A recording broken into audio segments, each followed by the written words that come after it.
Hello guys and welcome back to my YouTube channel. In this video of today we are gonna review this book called Love and Respect Workbook, Dr. Emerson Eggerichs. Eggerichs. I think this person is a black person. I have not seen, I'm trying to see if there is a picture, but based on the traumas that the author have, black person priest is the person who wrote this book. I can guarantee you, if you Google him, I think it's going to be a black person or somebody that is not white for sure, and somebody who believed to be very important in the preaching community. I do not really enjoy this book. I did not enjoy it very much, but it was interesting to see what other people think as a discovery of the world around me. So, Love and Respect Workbook by Dr. Emerson Eggerichs. I don't know who is this. It says for couple, individuals, and group therapy. The love she most desired, the respect he desperately needs. So this book basically is fixated on two things. The author is in the fantastic belief that the most important thing the man needs is respect. I think every human needs respect, not just a man. And the woman have to provide some strange of a codependent respect thing, which is not very clear what this means in the book because it doesn't say what is respect and what is love. But then there is some weird questions in this book. So we're gonna go through this book. Crazy cycle. So he think women have a crazy cycle. I think men have a crazy cycle as well. But let's start with this. During an after during an argument after attending Bible study, Sarah, you can be right but wrong at the same on the top of your voice. Does this statement ring a bell for you? Are you ever right but wrong on the top of your voice? Okay. There is nothing, everybody is correct in their own reality, in their own world. But basically, in this book, you're trained to be a doormat using some church dogmatic expressions. So basically, he's trying to tell that if a woman is expressing what she thinks, she gotta be wrong. Boom. Judged by the circle, by, okay, let's proceed. Bible. However, each one of you also must love his wife as he loved himself, and the wife must respect her husband. The husband says, I will love my wife after she respects me. So basically, this book is for people that have unhealthy power dynamic between them, where the person, one of the spouses, want to control the wife. And so this book is basically driving you how to be a doormat in a way, not to have self-respect, and basically to run and babysitter in mature male. Because if a male does not love you, all this fantastic, I will condition. I will love you if you do X, Y, Z. And if you go out there and ask 100 men what is respect for them, they will have 100 definitions. Some of them want you to clean the house. Some of them respect, take care of the dog. Some of them want food. They all want these things. Some of them want you to believe they are delusional things, delusional monologues, and say, yeah, you're amazing, right? And they think this is respect. So respect in every male's head, especially the church brainwashed male, it's different. It's like a fantasy that you have to chase and discover because you don't know what it is. But let's proceed with this book. What kind of husband is Peter talking about? How can a wife feel respect for a man who does not believe and who is not treating her lovingly? Well, I think a woman can feel respect for another human independently if he's in love with her or not. It's the truth. Maybe he's not a Christian, right? But this book is more like a Christian brainwashing tool than anything else. But let's proceed with some other very interesting, weird things. Session 2. How often do your spouse seem to communicate in a code that is hard to understand? Ma. I think that if you live with someone after some time, years, you will understand the code if you listen to him. You will know exactly what he means if you actually listen. But so basically, is your partner talking in a code? How often does he?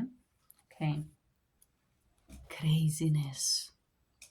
Craziness happens when we keep doing the same thing over and over with the same ill effect. Well, if you do the same thing, what kind of effect you want to have? Different? It's going to be the same effect, of course. Very weird. What was the real issue?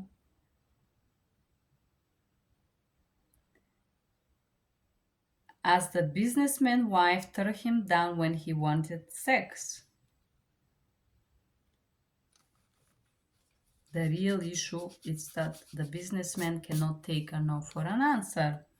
But here is some strange theory about what's the real... Okay, do you want to read that? Let's see what is the real issue. So she needs kiss and hug, that she is loved, and he doesn't feel respected. Everything is fixated in this book. So the woman wants this, but the man doesn't feel respected. That's why he's ignoring the wife's needs. Just some ignorant, I would not say ignorant, I would say infantile, superficial denials here. Because if there is a man who takes responsibility of his action, he's not gonna in charge. Oh, I am not loving you because you XYZ. Person who is responsible and adult will own their own actions, right? But this person here struggle with that. What this has husband understood? Ping language lesson. Some BS here to try to be interesting. Okay, let's see next strange things. In criticism as contempt, women feel silence as hostility.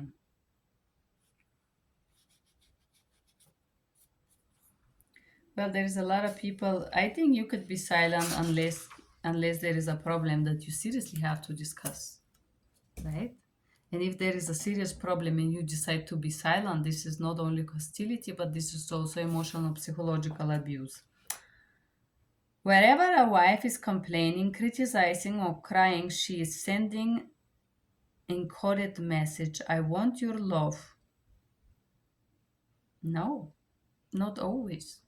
If a woman cries because she's cold, she does not need love. She needs heat because she's freezing. If she's hungry, she needs food. Okay?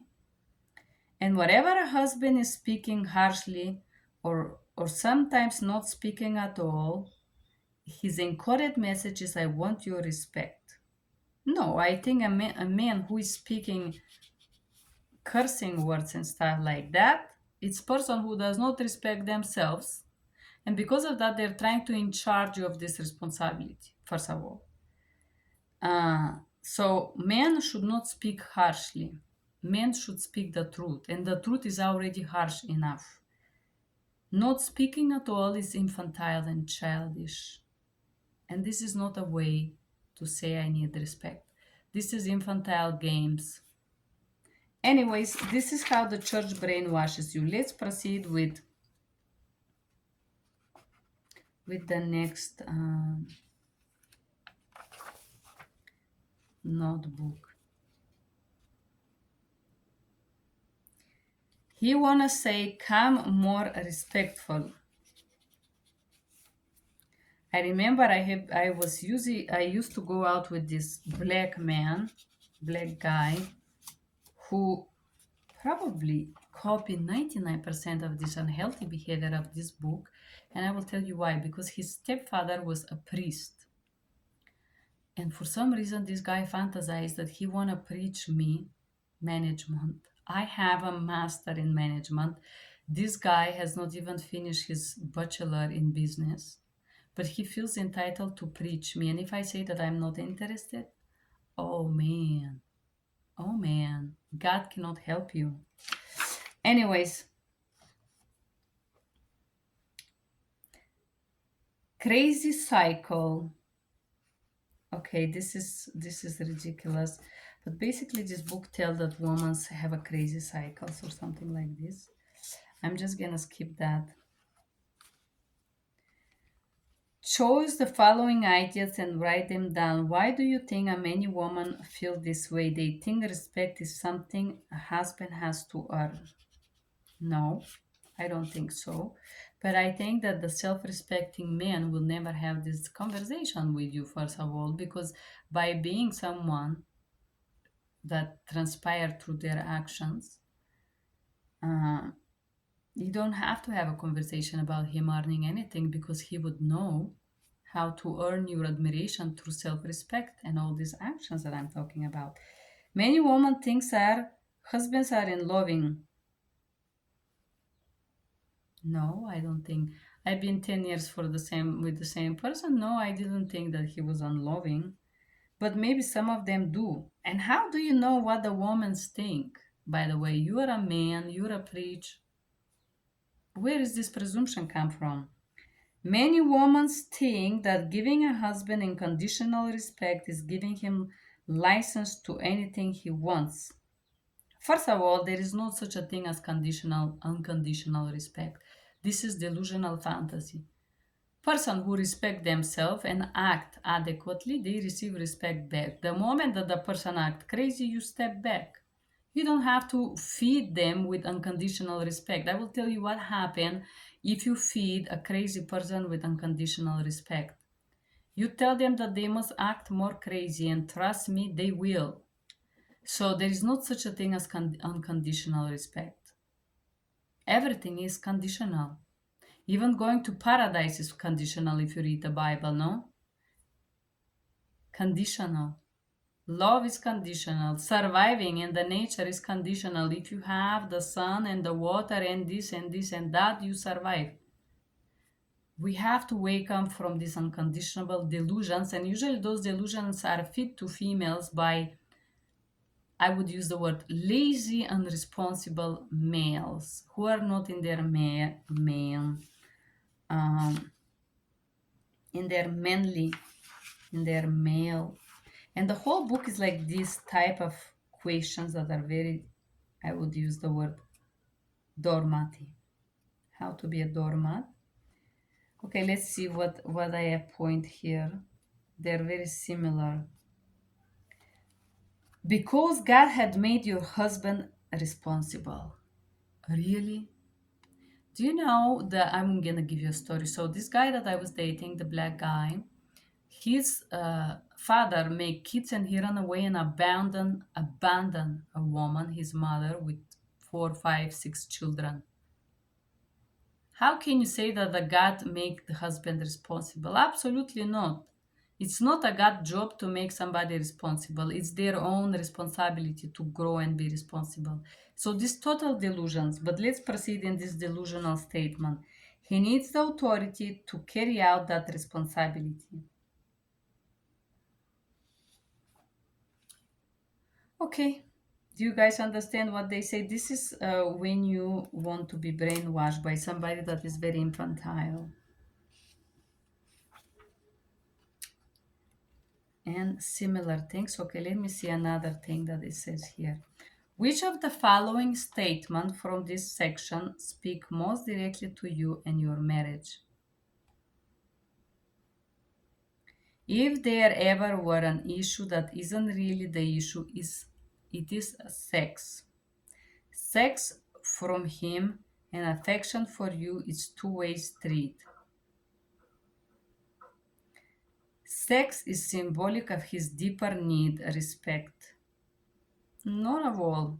Absolutely none of all. First of all, sex is not the core of the marriage couple problem. Sex. Why would this become a problem if they, okay, if they were incompatible and they are married, fixated marriage by church, of course, this is could be some of, let's imagine the husband is gay and the woman is waiting for this and he have to force to deliver the service. How horrible is that? So what is sex? Sex, it must be pleasure and fun, not condition for marriage and not a problem. Okay, and this was, guys, my review for this book. I'm not gonna waste any more time. uh, I, I would not read this book again. If you are Christian, not very deep, you can probably enjoy this book. It talks a lot about the Bible and basically teaches you how to be a doormat in a way. I am sure the person who wrote this book is probably a black individual who seemed to know it all and also seemed that he's able to read women's minds. This is the book. Shappy Wappy, I would call this book. I'm disappointed by this book, but if you're into Bible, there would be a lot of verses from the Bible here and very weird, I would call delusional statements because basically this book isn't teaching you how to take responsibility for yourself and for your actions. And if you cannot take responsibility for yourself and your actions, you do not have self-respect and you cannot be respected by others. Also, you don't have self-love. But anyways, this was this book. Thank you for being here. Bye bye.